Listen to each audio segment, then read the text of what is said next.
wabarakatuh. Innal hamdalillah nahmaduhu wa nasta'inuhu wa nastaghfiruh wa nastaghfiruhu wa natubu ilaih. Wa na'udzu billahi min shururi anfusina wa sayyiati a'malina. May yahdihillahu fala mudilla lahu wa may yudlil fala hadiya lahu. Asyhadu an la ilaha illallah wahdahu la syarika lahu wa asyhadu anna Muhammadan abduhu wa rasuluhu la nabiyya ba'dahu. Amma ba'd. Faqala Allah azza wa jalla fi muhkami tanzilih. A'udzu billahi minasyaitonir rajim. Tsumma qasat qulubukum min ba'di dzalik fa hiya kal hijarati aw ashaddu qaswah.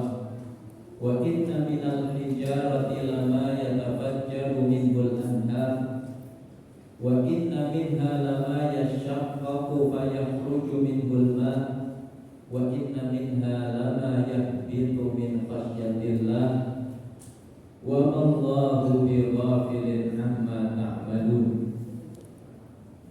Hadirin hadirat, Bapak Ibu para jamaah yang dimuliakan Allah Subhanahu wa taala. Alhamdulillah, kita bersyukur kehadirat Allah.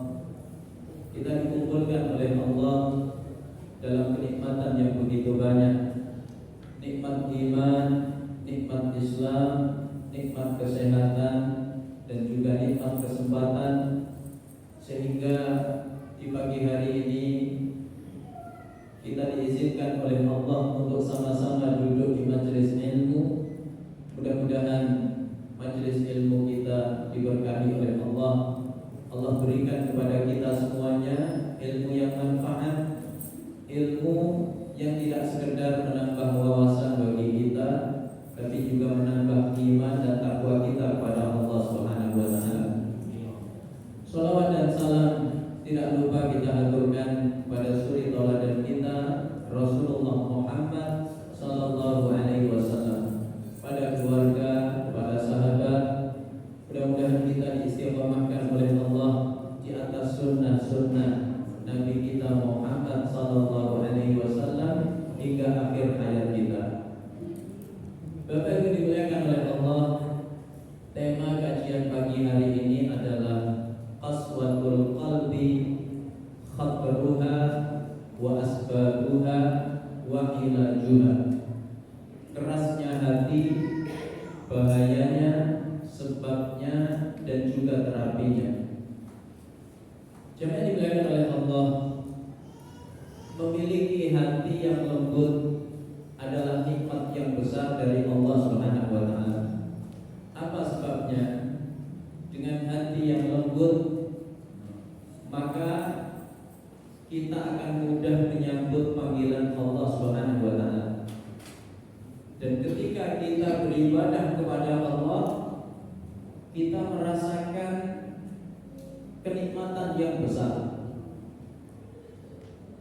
Maka disebutkan di zaman tabi'in, ada seorang tabi'in yang ahli fikih, namanya Al-Imam Urwah bin Zubair, anaknya sahabat yang mulia, yaitu Zubair bin Awwam radhiyallahu anhu. Ibunya juga sahabiah yang mulia, yaitu Asma binti Abi Bakar. Maka jemaah dimuliakan oleh Allah, satu ketika Imam Urwah bin Zubair itu diuji oleh Allah dengan penyakit semacam tumor pada kaki beliau. Para tabib sepakat ini harus diamputasi, karena kalau tidak dikhawatirkan akan menjalar ke seluruh tubuhnya. Hari itu belum ada obat anestesi, obat penghilang sakit seperti zaman kita hari ini. Maka para tabib menyarankan, wahai imam, mohon maaf sekali, kami sarankan Anda minum khamr untuk menghilangkan sakit. Beliau seorang ahli fikih, beliau paham ini darurat, tapi beliau memilih jalan kehati-hatian. Beliau mengatakan, alangkah buruknya aku mengharap kesembuhan dari Allah, tapi masa caranya minum minuman yang dilarang Allah. Aku tidak mau. Aku punya cara sendiri. Kata beliau, biarkan aku sholat. Saat aku sholat, silakan amputasi kakiku. Maka beliau sholat dengan begitu khusyuknya, merasakan lezatnya munajat kepada Allah, indahnya kebersamaan dengan Allah. Maka orang yang meraih itu, penderitaan dunia tidak ada lagi artinya. Maka diamputasi kaki beliau tidak merasakan apa-apa. Padahal alat amputasi paling canggih zaman itu gergaji.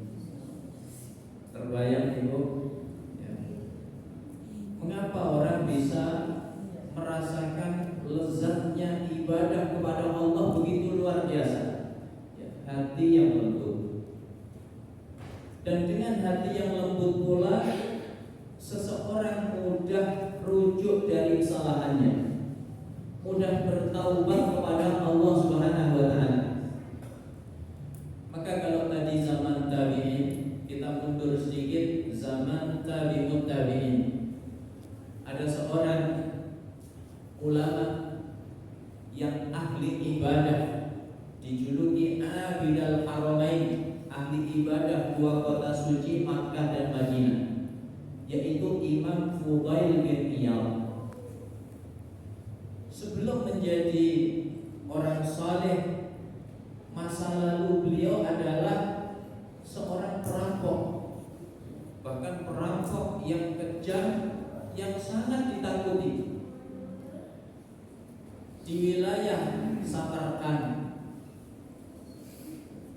Satu malam beliau menjalankan aksi perampokan. Beliau sudah memanjat rumah seorang wanita yang memang sudah diincar lama. Begitu sudah berada di dalam rumah, tinggal mengeksekusi harta kekayaan wanita itu. Sayup-sayup terdengar lantunan Al-Quran. Ayat yang dibaca ayat 16 surat Al-Hadid.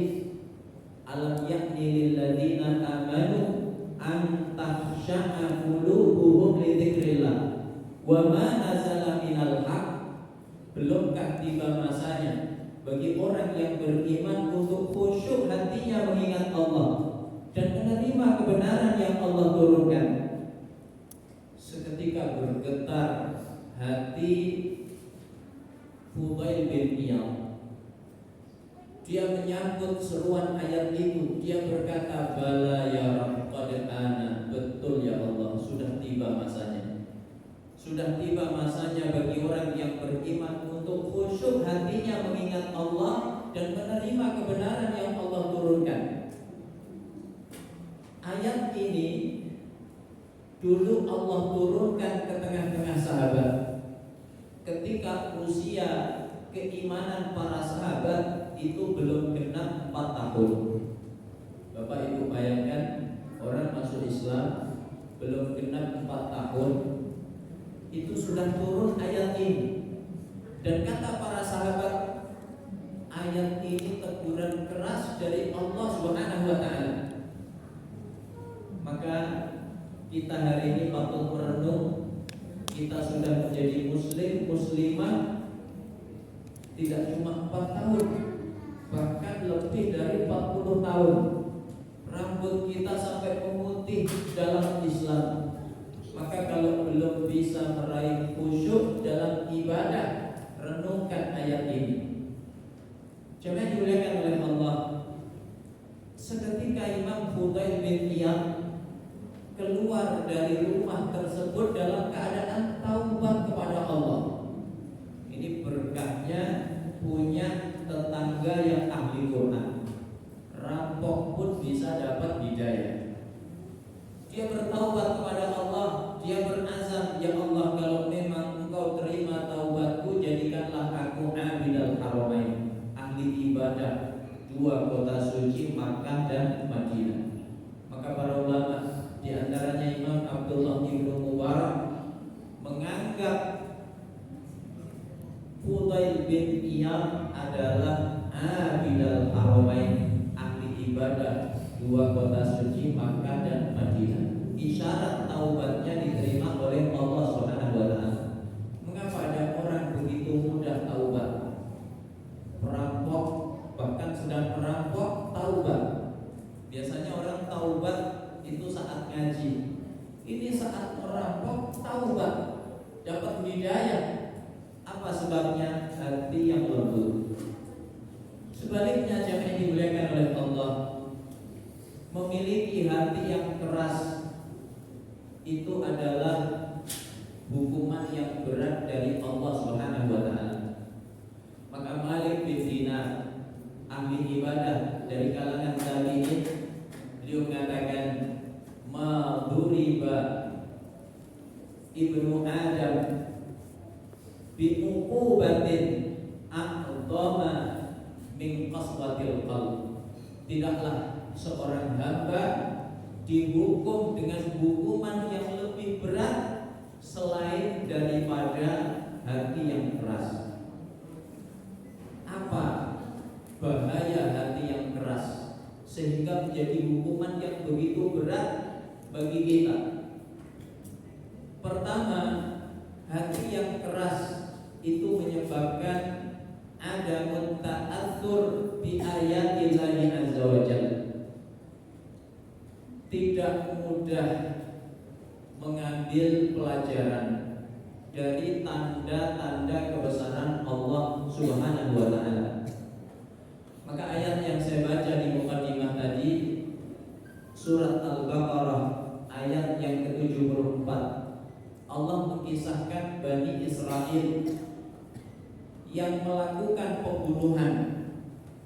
Zaman itu ada seorang paman yang kaya raya, tidak punya anak, tidak punya ahli waris. Maka keponakannya yang ingin mendapatkan hartanya membunuhnya. Setelah itu jenazahnya dipindahkan di perbatasan dua kampung. Apa tujuannya? Untuk menghilangkan jejak, supaya orang menuduh pelakunya adalah kampung sebelahnya. Ini tabiat khas Yahudi.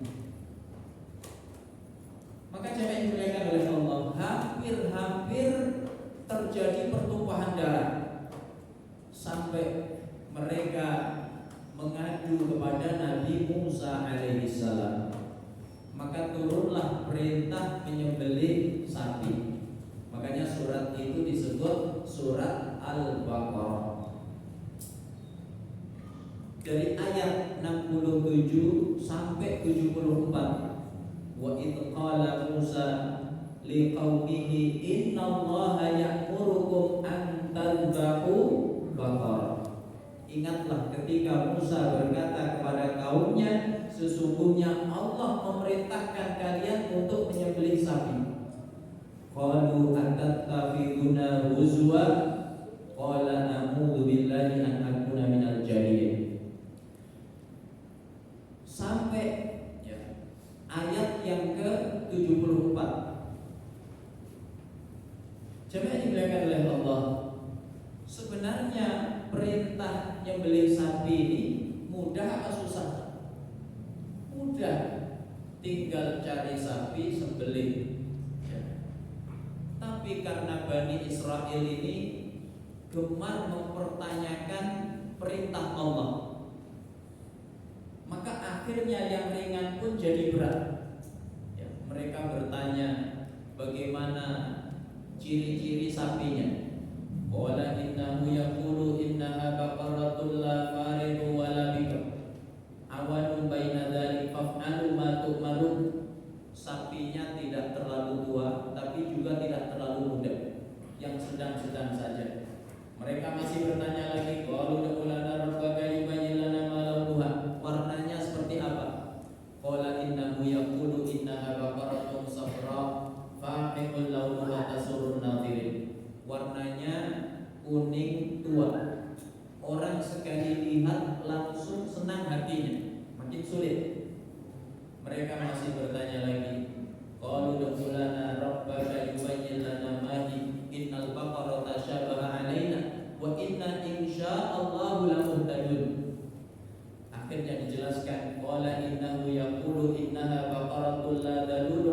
tuthirul arda wa la tasqil ardh musallamatul la syiyata fiha qalu al-ana ji'ta bil haqq fadhabahuha wa ma kanu yaf'alun.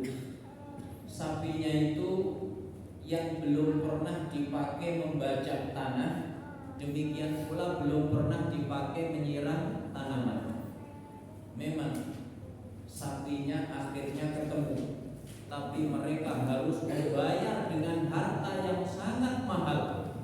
Berapa harganya? Kulit sapi itu digelar, lalu dipenuhi dengan dinar emas. Jadi berapa harga yang mereka bayarkan disebabkan mereka ngeyel tidak segera melaksanakan perintah Allah Subhanahu wa taala. Faqulna wadribuhu bi ba'dihha. Pukulkan sebagian anggota tubuh sapi tadi. Ada yang mengatakan ekornya kepada orang yang meninggal dunia. Maka seketika orang itu hidup kembali.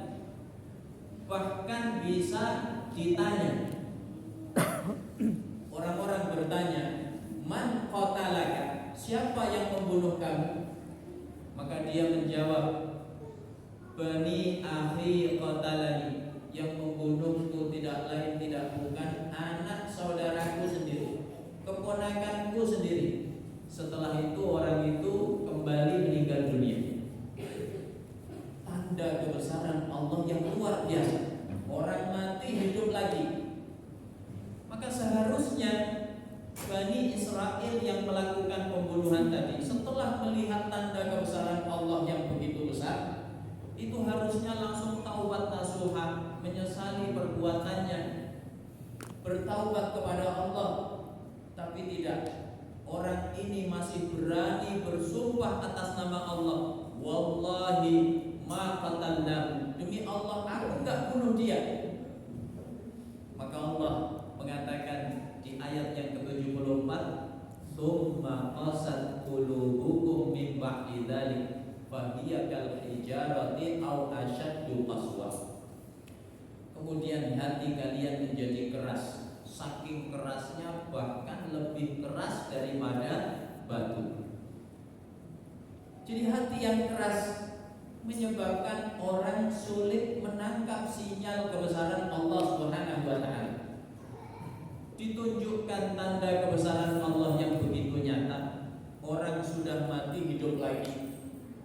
Bapak kalau menyolatkan jenazah, begitu takbir yang pertama Allahu Akbar, jenazah duduk lagi, bangkit lagi. Itu kira-kira Bapak itu masih di tempat atau ambil langkah seribu?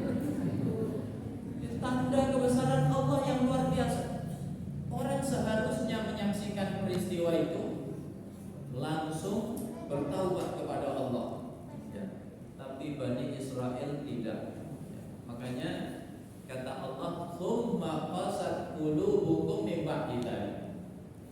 Ini bahaya hati yang keras yang pertama, sulit mengambil pelajaran dari tanda kebesaran Allah. Yang kedua, raddul hidayah ma'awuduhiha, menolak hidayah Allah sekalipun hidayah Allah itu begitu jelas di hadapannya. Allah mengisahkan lagi-lagi Bani Israel, alladzina atainahumul kitaba ya'rifunahu kama ya'rifuna abna'ahum wa inna fariqam minhum la yaktumuna al-haqqa wa hum ya'lamun. Masih di surat Al-Baqarah ayat 146. Orang-orang yang kami berikan kepadanya kitab, mereka mengenal Muhammad itu seperti mengenal anak-anak mereka. Orang tua dengan anak itu kenalnya luar biasa atau biasa saja? Luar biasa. Orang tua di dalam mengenali anaknya, hobinya tahu persis, makanan favoritnya tahu, pakaian favoritnya tahu, ya. Hal-hal yang membuat marah juga tahu. Namanya juga orang tua kepada anak. Maka seperti itulah orang Yahudi mengenal Nabi akhir zaman Muhammad sallallahu alaihi wasallam. Dijelaskan dalam Taurat bagaimana akhlaknya Nabi akhir zaman, ciri-cirinya Nabi akhir zaman, ilmunya sampai tempat dakwahnya. Orang Yahudi tahu semua. Makanya orang Yahudi itu sering ngetes. Ya. Satu ketika Nabi dites akhlaknya. Ya. Jadi kalau Bapak dites, ya, fit and proper test, jangan marah. Nabi saja dites. Nabi punya hutang dengan orang Yahudi. Jatuh temponya masih lama. Kemudian orang Yahudi ini nagih di depan umum, di depan sahabat-sahabat Nabi. Dalam rangka apa? Ingin menjatuhkan wibawa Nabi, supaya Nabi marah mencak-mencak. Ternyata tidak sama sekali. Nabi tidak marah sama sekali. Nabi itu wajahnya putih bersih. Jadi kalau ada sesuatu di hati, maka langsung tercermin melalui wajah beliau. Ini wajah Nabi tidak nampak sekali rona marah. Maka orang Yahudi ini langsung baca syahadat, asyhadu an la ilaha illallah wa asyhadu anna Muhammadar Rasulullah. Karena ciri-cirinya persis seperti disebutkan dalam Taurat. Terkadang orang Yahudi itu menguji ilmunya Nabi. Satu ketika orang Yahudi bertanya, wahai Muhammad, kenapa ada anak mirip bapaknya, tapi juga ada anak yang mirip ibunya? Ya. Kalau ini ditanyakan hari ini, kan gak terlalu menarik, karena penelitian sudah banyak. Tapi ini terjadi 15 abad yang lalu, saat penelitian belum ada. Orang yang tahu informasi itu hanyalah Nabi. Maka Nabi menjawab, idza sabaqa ma'ur rajuli ma'al mar'ati naza'ahu, wa idza sabaqa ma'ul mar'ati ma'ar rajuli naza'athu. Kalau airnya laki-laki mendahului wanita, maka anak akan mirip dengan laki-laki. Kalau airnya wanita mendahului laki-laki, maka anak akan mirip dengan ibunya. Maka orang Yahudi ini seketika berkata, la ya'rifu an hadza illa nabi. Gak ada yang tahu informasi ini kecuali pasti dia Nabi. Seketika baca syahadat, asyhadu an la ilaha illallah wa asyhadu anna Muhammadar Rasulullah. Bahkan mengapa orang-orang Yahudi berbondong-bondong ke Madinah? Mereka tahu Nabi akhir zaman nanti membangun peradaban di kota Madinah. Tapi jamaah yang dimuliakan oleh Allah, meskipun mereka faham betul Nabi akhir zaman, akhlaknya, ilmunya, tempat dakwahnya, begitu mereka tahu ternyata Nabi akhir zaman itu bukan dari kalangan Yahudi, tapi dari kalangan bangsa Arab, dari suku Quraisy. Apakah orang Yahudi menerima? Tidak. Yahudi menolak, Yahudi memusuhi, bahkan Yahudi mencoba membunuh Nabi. Maka Nabi pernah disihir. Siapa pelakunya? Orang Yahudi. Nabi pernah diracun. Siapa pelakunya? Lagi-lagi orang Yahudi. Ini bahayanya hati yang keras, menolak hidayah Allah sekalipun hidayah itu terang benderang di hadapannya. Yang ketiga, jamaah yang dimuliakan oleh Allah, bahayanya hati yang keras. yaitu menyebabkan jumudul ain anil buka min khasyatillah, menyebabkan mata itu kering, tidak bisa menangis karena takut kepada Allah Subhanahu wa taala. Sekalipun dibacakan kepadanya ayat-ayat tentang azab, tapi nggak ngefek. Dia sholat, imamnya membaca ayat-ayat azab, ayat-ayat tentang neraka, imamnya menangis, kanan kirinya menangis, depan belakang menangis, tapi dia tidak bisa menangis. Apa sebabnya? Hatinya keras. Padahal kalau nonton sinetron, air matanya seember. Tapi kalau dengar ayat tentang azab, nggak efek sama sekali. Ini hati yang keras. Siapa yang dimuliakan oleh Allah, menangis karena takut kepada Allah itu kenikmatan yang besar. Saking besarnya nikmat bisa menangis karena takut kepada Allah. Sahabat seperti Ibnu Umar radhiyallahu anhu berkata, "Wala an abghi min khasyatillah ahabbu ilayya min an atasaddaqa bi alfi dinar." Kalau aku bisa menangis karena takut kepada Allah, itu lebih aku sukai dibanding sedekah 1000 dinar. 1 dinar kurang lebih 3,9 juta kali 1000 berapa? Ibu-ibu cepat biasanya hitungannya, Pak. Berapa, Bu? 3,9 M. Bagi Ibnu Umar, menangis karena takut kepada Allah lebih beliau sukai dibanding sedekah 3,5 M. Apa sebabnya? Mata yang menangis karena takut kepada Allah tidak akan tersentuh api neraka. Kata Nabi, ainani la tamassuhuman nar, ainun bakat min khasyatillah wa ainun batat tahrusu fi sabilillah.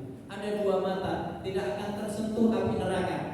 Pertama, mata yang menangis karena takut kepada Allah. Kedua, mata yang berjaga karena jihad di jalan Allah. Dan mata yang menangis karena takut kepada Allah itu juga menyebabkan kita dinaungi Allah kelak di hari kiamat. Maka ada 7 golongan dinaungi Allah di hari kiamat, di mana hari itu tidak ada naungan lain selain naungan Allah. Siapa di antaranya? Wa rajulun dzakarallaha khaliyan fa fadat aina. Orang yang berzikir dikala sendiri, maka menangislah kedua matanya. Maka hati yang keras menyebabkan mata tidak bisa menangis karena takut kepada Allah. Kemudian bahaya yang keempat dari hati yang keras, menyebabkan al-israr 'ala dzunub wal ma'asi, menyebabkan terus menerus terjatuh dalam maksiat demi maksiat kepada Allah Subhanahu wa taala. Orang ketika hatinya masih lembut, begitu khilaf melakukan maksiat, maka ada titik penyesalan di hatinya. Maka tidak jarang kemudian dia langsung bertaubat kepada Allah. Tapi orang yang hatinya keras, maksiat itu bahkan terasa lezat. Makanya kata Imam Ibnul Qayyim, maksiat itu seperti candu. Orang yang sering maksiat, maka dia akan kecanduan. Orang sering minum khamar, kecanduan apa tidak? Kecanduan. Begitu Ramadan, khamar dirazia, maka dia meracik khamar sendiri. Bensin dicampur spiritus, dikasih oli, diminum, maka banyak orang mati karena minuman keras oplosan. Judi juga begitu, membuat orang kecanduan. Zina juga begitu, membuat orang kecanduan. Ketika hati telah keras, maka dia akan kecanduan maksiat demi maksiat. Bahkan ketika di negaranya tidak memungkinkan, dia rela mengeluarkan uang banyak, melancong ke luar negeri supaya tetap bisa maksiat. Ini hati yang keras. Dan puncaknya yang kelima, yaitu al-mujaharah bil maksiat. Terang-terangan dalam mengerjakan maksiat, bangga dengan maksiatnya kepada Allah di hadapan manusia. Orang ketika hatinya masih lembut, terjatuh dalam maksiat itu malu, dilihat kawannya malu. Tapi orang kalau hatinya keras, bahkan bangga dengan maksiatnya kepada Allah di hadapan manusia. Ini yang di era teknologi informasi banyak kita saksikan. Orang maksiat bangga, orang menghina Quran bangga, live di medsosnya. Orang menghina gerakan sholat sambil joget-joget, disetel musik, ada atau banyak Pak? Ya. Bangga live di medsosnya. Orang makan makanan yang diharamkan oleh Allah, bangga, pamer di medsosnya. Orang minum minuman keras, pamer di medsosnya. Maka golongan yang seperti ini adalah golongan yang diancam oleh Nabi dalam hadisnya, kullu ummati mu'afan illal mujahirin. Setiap umatku itu berpeluang mendapatkan maaf dari Allah kecuali satu golongan. Siapa mereka? Al-mujahirin, golongan yang berbangga dengan maksiatnya kepada Allah di hadapan manusia.